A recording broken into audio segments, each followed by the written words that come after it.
Assalamualaikum warahmatullahi wabarakatuh. Alhamdulillahirabbil alamin. Allahumma sholli ala Muhammad wa ala ali Muhammad.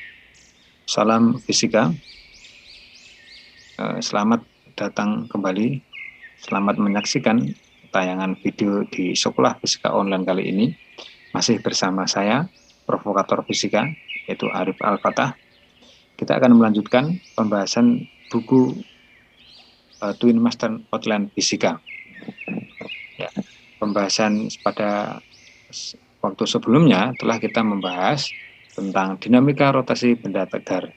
Kita sudah memahami apa itu rotasi, kemudian apa itu benda tegar. Nah, pada poin video kali ini kita akan membahas sekilas tentang apa itu momen gaya atau istilahnya yang namanya torsi. Nah, ada satu ayat yang kemarin juga kita bawakan, yaitu A'udzubillahi minasyaitonirrajim. Mari kita baca bersama dulu agar pembahasan kita itu mendapatkan barokah dari Allah Subhanahu wa taala, Sang Pencipta alam semesta, yang mana kita akan mempelajari kebijakan-kebijakannya di alam semesta. A'udzubillahi minasyaitonirrajim. Wa huwallazi khalaqal laila wan nahar wasamsa wal qamara kullu fi falakin yasbahun. Dan dialah Allah yang telah menciptakan malam dan siang, matahari dan bulan, masing-masing dari keduanya itu beredar putar di garis edarnya. Kemarin kita sudah membahas pada video sebelumnya tentang putaran. Ya, putaran itu berarti bisa rotasi, juga bisa melingkar. Nah, pembahasan tentang momen gaya atau torsi, ini satu pembahasan saja, konsep dari momen gaya terkait dengan dinamika rotasi. Ini analogi dengan gaya kalau di dalam dinamika gerak. Nah, kalau di dalam dinamika rotasi, maka ini momen gaya ini sama, atau torsi ini sama dengan gaya. Kalau pada pertemuan sebelumnya, di video sebelumnya, yaitu terkait dengan momen inersia, maka itu analoginya sama dengan massa. Ya, momen gaya atau torsi, ya, nanti saya akan nyebutnya torsi saja ya, atau momen gaya saja, nanti jangan bingung dengan istilah ini. Itu didefinisikan di dalam fisika itu adalah sebagai ukuran kuantitas dari kecenderungan sebuah gaya untuk menyebabkan atau mengubah gerak rotasi dari suatu benda. Jadi berapakah ukuran kuantitas ini? Ukuran kuantitas ini, misalkan dalam contoh gambar ini adalah baut ini ya, untuk memutar kunci Inggris ya, kunci Inggris untuk memutar baut ataupun skrup ataupun apalah. Maka berapakah ukuran kuantitas dari kecenderungan gaya yang kita berikan itu sehingga gaya itu bisa gerak rotasinya berubah atau untuk menggerakkan secara rotasi suatu benda. Sedangkan secara definisi rumusan itu merupakan perkalian antara ini faktor F-nya ya, gaya, dengan lengan torsinya R. Lengan torsi itu adalah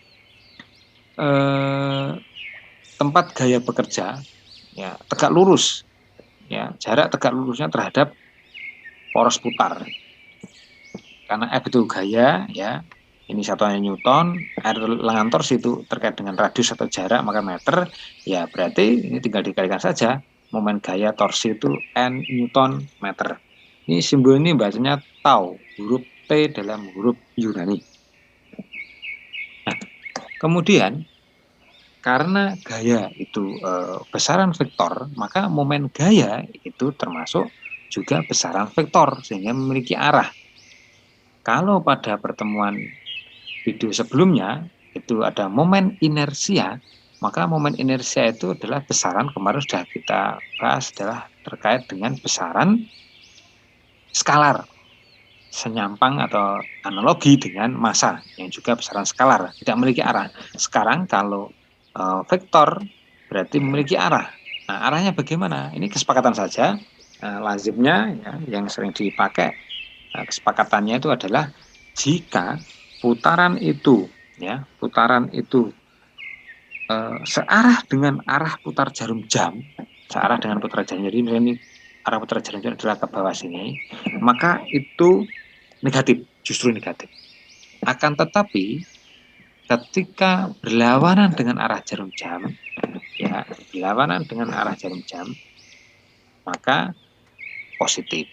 Jadi seperti itu. Ya, kita ulangi lagi. Jadi jika melawan arah jarum jam itu positif, jika searah maka itu negatif. Ini kesepakatan, Anda boleh, ya, boleh memakai kesepakatan sendiri. Yang penting konsisten ketika dalam penggunaannya. Ya, itulah yang namanya momen gaya, salah satu besaran dalam dinamika rotasi. Ya, kira-kira seperti itu untuk konsep tentang momen gaya ini. Kemudian kita ambil misalkan satu kasus. Jadi ini ada suatu pintu, ya. Pintu ini dilihat dari atas misalkan. Lihatnya dari atas, nanti gambarnya seperti ini ya. Kita tinjau hanya dari bagian atas saja. Kita tinjau bagian atas ini. Misalkan seperti ini untuk contoh kasusnya. Jika gayanya itu 10 Newton, R-nya, R itu di lengan torsinya tadi, radiusnya itu 2 meter, dan sudut kemiringannya ini, ya, elevasinya ini 30 derajat, dan titik O itu sebagai poros putar, maka besarkah tentukan besar torsi untuk masing-masing gambar di bawah. Jadi gambar A ini jika dorongnya misalkan dalam hal ini kasusnya ke bawah, ini ke atas, ya, atau masuk atau keluar ke dalam. Nah, sedang kali ini dalam bentuk narik gagang pintunya itu miring. Maka bagaimana pembahasannya? Oke, kita bahas. Maka yang pertama, ya, kita analisis gaya yang bekerja. F-nya 10, R-nya 2. Nah, ini sudah tegak lurus. Kalau tegak lurus ya tinggal dimasukkan dalam rumus.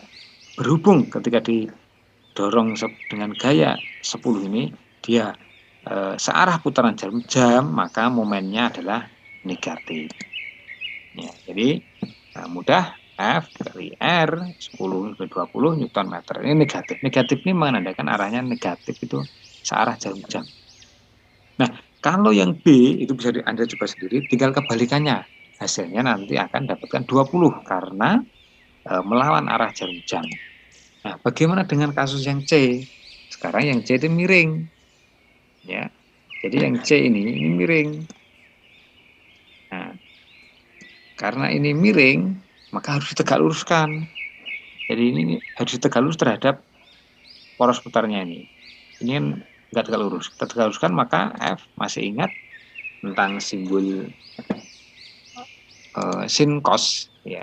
Maka jika sudutnya ada di sini, ya, sudutnya ada di sini, maka yang dekat dengan sudut itu cos. Kita ngekos, berarti dekat. Kos, dekat dengan kampus, karena ngekos, dekat dengan sekolah, dengan asrama, ya. Dengan yang ke arah vertikalnya itu sin, ya. Kalau sini kos maka ini sin, ya. Sehingga gaya yang dipakai adalah F sin alfa yang tegak lurus ini, ya. F sin alfa kali lengan torsinya R, atau yang di sin konstannya juga bisa, yang R-nya itu juga boleh, sama saja. Berhubung ini melawan arah putaran jam, maka momennya positif 10 Newton. Ini kasus pertama. Kita lanjut ke kasus kedua. Ya, kasus kedua penerapannya misalkan seperti kren ini, ya, seperti kren. Maka ketika bidang api yang masanya diabaikan, ini masa diabaikan, ya, walaupun ini wagu, tapi ini yang namanya soal juga nggak apa-apa, ya. Masanya diabaikan, diletakkan mendatar dan dikerjakan 3 buah gaya seperti gambar. Pada F1, pada A ada F1, pada B ada F2, pada C ada F3. Kemudian resultan momen gayanya, jadi momen gayanya di total. Ya, momen gayanya di total. Jika porosnya di D, porosnya D. Nah, maka kita bahas satu persatu. Yang pertama, gayanya ini yang masih miring, ya, belum tegak lurus terhadap poros, ya, poros putarnya ini, poros putarnya di sini. Kita analisis dulu. Ya, pos putar ada di D, yang miring hanya F2, maka kita tegak luruskan terhadap poros ini, maka ini sin, ya, sin. Ini juga sama, sin. Semuanya sudah tegak lurus. Nah, pertama seperti itu gayanya. Jadi karena to itu F kali R, maka F-nya. Yang kedua itu jaraknya, karena F kali R. Jaraknya R3, yang di sini berarti R2, ya, semua gaya tempat bekerja diradiuskan terhadap poros putar. Setelah itu baru arahnya.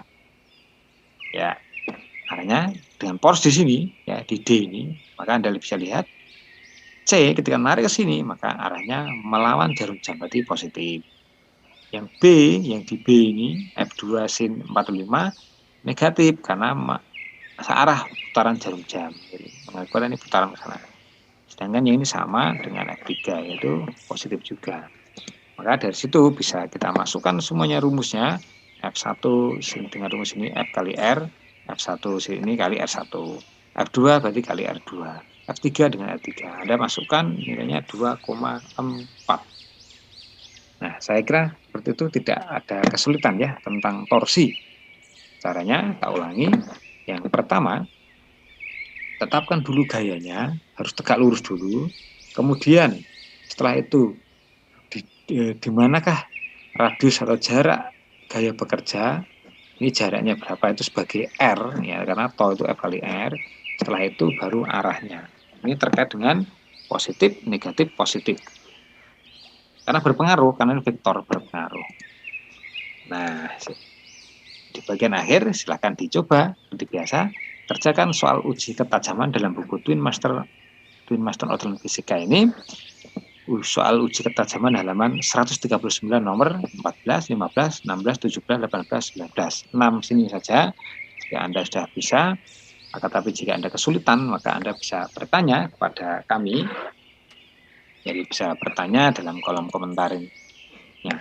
Matur sukron dari saya, salam fisika. Jangan lupa untuk subscribe dan selalu mengikuti channel YouTube kami Sekolah Fisika Online. Anda belajar fisika, Anda bisa bertanya bebas dalam komentar bisa atau dalam nomor WA yang saya punya. Oke, saya sekali lagi provokator fisika Arif Al-Fatah. Nah, mengucapkan semoga kita semuanya mendapatkan lindungan dari Allah Subhanahu wa taala dan kita bertambah ilmu kita. Walaupun sedikit akan tapi kita mendapatkan tambahan ilmu. Ada kekurangan, mohon maaf. Semoga bermanfaat. Assalamualaikum warahmatullahi wabarakatuh.